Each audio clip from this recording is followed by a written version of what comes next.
ಇವತ್ತು ಅವರೇ ಹೇಳ್ತಾರೆ, ಇವತ್ತು ಸಿರಿಧಾನ್ಯ ಬೆಳೆದರಿಗೆ ಅಂತ ಹೇಳ್ತಾರೆ.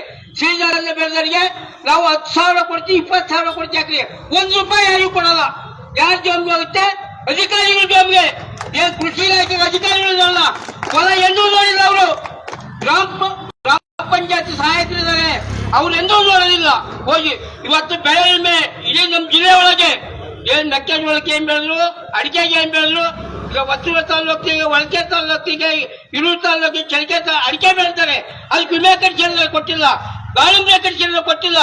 ಎಲ್ಲಿ ಯಾರು ಅಧಿಕಾರಿಗಳ ಹತ್ರ ಚೆನ್ನಾಗಿದ್ದಾರೆ, ರಾಜಕಾರಣಿಗಳು ಚೆನ್ನಾಗಿದ್ದಾರೆ ಅಂತ ಮಾತ್ರ ಹೆಂಗೆ ಚಿಮುಕಿಸ ನೀರು ಚಿಮುಕಿಸ. ಮಳೆ ಬರ್ತಾರೆ, ಇವಾಗ ಈ ಮಳೆ ಬಂದಾಗ 2 ಅಡಿ ಬರುತ್ತೆ, ದೇಹ ಬಂದು ಮಳೆ ಅಂತಾರೆ. ಹಿಂಗೆ ಇವತ್ತು ನಾವು ಬಹಳ ಕಷ್ಟದಲ್ಲಿದ್ದೀವಿ. ಚಳಿಕೆ ಈ ಚಿತ್ರದುರ್ಗ ಜಿಲ್ಲೆಯವರು ಇವತ್ತು ಇಲ್ಲಿವರೆಗೂ ಮಳೆ ಬಂದಿಲ್ಲ. ನಮಗೆ ಅಶ್ವಿನಿ, ಭರಣಿ, ಕೃಷಿಕೆ, ರೋಹಿಣಿ ಮಳೆ ಬರಬೇಕಾಯ್ತು, ಬೆಳೆ ಇಡಬೇಕಾಯ್ತು. ಹತ್ತಿ ಮೆಕ್ಕೆ ಈಗ ಇವಾಗ ಬೆಳೆ ಹೋಗಿದ್ರೆ ನಮಗೆ ಸಂತೋಷ ಆಗೋದು. ಆದ್ರೆ ಇದುವರೆಗೂ ಮಳೆ ಬಂದಿಲ್ಲ. ಆದ್ರೆ ನೀವು ಅಧಿಕಾರಿಗಳು ಏನ್ ಮಾಡ್ತಾರೆ, ಇವ್ರು MLA ಜನಪ್ರತಿನಿಧಿಗಳು ಏನ್ ಮಾಡ್ತಾರೆ, ಇವತ್ತು ಬರಗಾಲ ಅಂತ ಘೋಷಣೆ ಮಾಡ್ಬೇಕಿದ್ದ. ಇವತ್ತು ಏನ್ ರೈತರಿಗೆ ಏನು ಇದಾಗಿತ್ತು ಅದನ್ನೆಲ್ಲ ತಕ್ಷಣ ಕೊಡಬೇಕು. ಅಧಿಕಾರಿಗಳು ತಿರುಗುವ ಇವ್ರೇ ಮಾಡ್ತೀಯಾ, AC ರೂಮ್ ಕೂತ್ಕೊಂತಾರೆ. ರೈತ ಕಷ್ಟ ಏನಂಬೋದು ಗೊತ್ತೈತಿ ಇವ್ರಿಗೆ.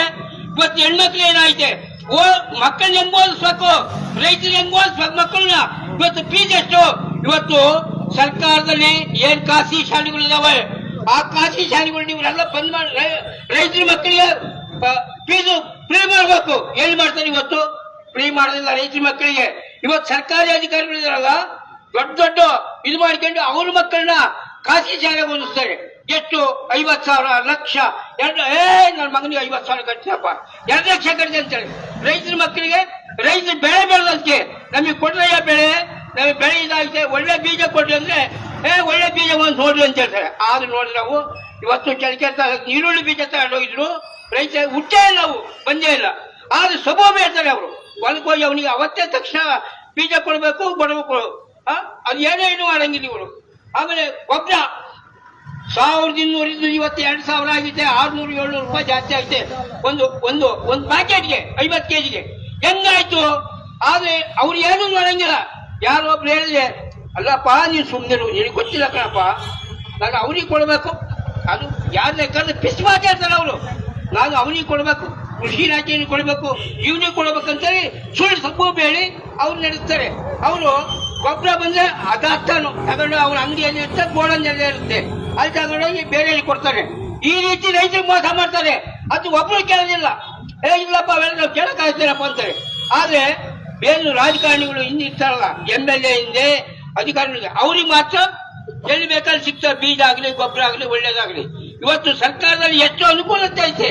ಇವತ್ತು ಇಷ್ಟು ಬಿಡುಗಡೆ ಮಾಡಿವಂತೆ. ಇವತ್ತು ಪ್ರಧಾನಮಂತ್ರಿ ಹೇಳ್ತಾರೆ, ವರ್ಷಕ್ಕೆ ರೈತರಿಗೆ 6,000 ಆಗ್ಬಿಡಿ ಅಂತ ಹೇಳ್ತಾರೆ. ಏನಪ್ಪ?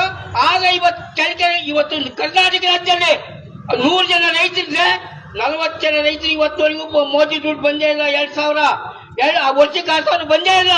ಏನ್ ಮಾಡಿದಾರೆ ಇವರು? ಆಮೇಲೆ ಇವತ್ತು ರೈತರು ವಯಸ್ಸಾಗಿದ್ದಾರೆ, ಇವತ್ತು ಅಂಗವಿಕಲರಿದ್ದಾರೆ, ವಯಸ್ಸಾಗಿದ್ರೆ ಹೆಣ್ಮಕ್ಳು ಗಂಡ ಸತ್ತೋಗಿದ್ದಾನೆ, ಅವರಿಗೆ ಪೆನ್ಷನ್ ಕೊಡ್ತಾರೆ. ಅದು ಇವತ್ತು ರೈತರು ಒಳ್ಳೆಗಿರೋದು. ಅವರಿಗೆ ತಂದೆ ತಾಯಿಗಳಿಗೆ ಅವ್ರಿಗೆ ಊಟಕ್ಕೆ ಹಾಕಲ್ಲ, ಆಸ್ಪತ್ರೆಗೆ ದುಡ್ಡು ಬೇಕು ಅಂತ ಹೇಳಿದ್ರೆ ಅದು 3 ತಿಂಗಳು ನಿಲ್ಲಿಸ್ಬಿಡ್ತಾರೆ. ಹೆಂಗ್ ನಿಲ್ಸಿದ್ರು ಇವ್ರು ಅಧಿಕಾರಿಗಳು ಗೊತ್ತಾಗಲ್ಲ. ಇವ್ರಿಗೆ 1 ತಿಂಗಳು ಸಂಬಳ ನಿಲ್ಲಿಸಿ ಎಷ್ಟು ತೊಂದರೆ ಆಗುತ್ತೆ ಇವರಿಗೆ. ಇವತ್ತು 3 ತಿಂಗಳು ಕೊಟ್ಟಿಲ್ಲ. ವಯಸ್ಸಾದ ಅವ್ರು ಎಲ್ಲಿ ಹೋಗ್ಬೇಕು? 3 ತಿಂಗಳು 1,200, 800 ಪಾಪ ಗಂಡ ಸತ್ತು, ಅವ್ರು ಏನೂ ಇಲ್ಲ, ಆಶ್ರಯ ಇಲ್ಲ. ಅವ್ರು ಎಲ್ಲಿ ಹೋಗ್ಬೇಕು ಅವರು? ಈ ರೀತಿ ಸರ್ಕಾರ ಇಂಥ ಕೆಟ್ಟ ಸರ್ಕಾರ ಹೋಗೋವರೆಗೂ ನಾವು ನಿರಂತರ ಚಳವಳಿ ಮಾಡೋಣ. ಅದಕ್ಕೆ ನಾವು ಸದಾ ಸಿದ್ಧ ಇರ್ತೀವಿ. ಅವ್ರ ಭ್ರಷ್ಟ ಸರ್ಕಾರ ಹಾಳಾಗಿ ಹೋಗ್ಲಿ. ಅವ್ರ ಭ್ರಷ್ಟ ಸರ್ಕಾರಕ್ಕೆ ಧಿಕ್ಕಾರ, ಭ್ರಷ್ಟಾಧಿಕಾರಿಗಳಿಗೆ ಧಿಕ್ಕಾರ, ಭ್ರಷ್ಟಾಧಿಕಾರಿಗಳಿಗೆ ಧಿಕ್ಕಾರ. ಬೇಕೇ ಬೇಕು, ಬೇಕೇ ಬೇಕು. ಪಕ್ಷಕ್ಕೆ, ಕರ್ನಾಟಕ ಸಂಘಕ್ಕೆ ಶಾಂತಿ.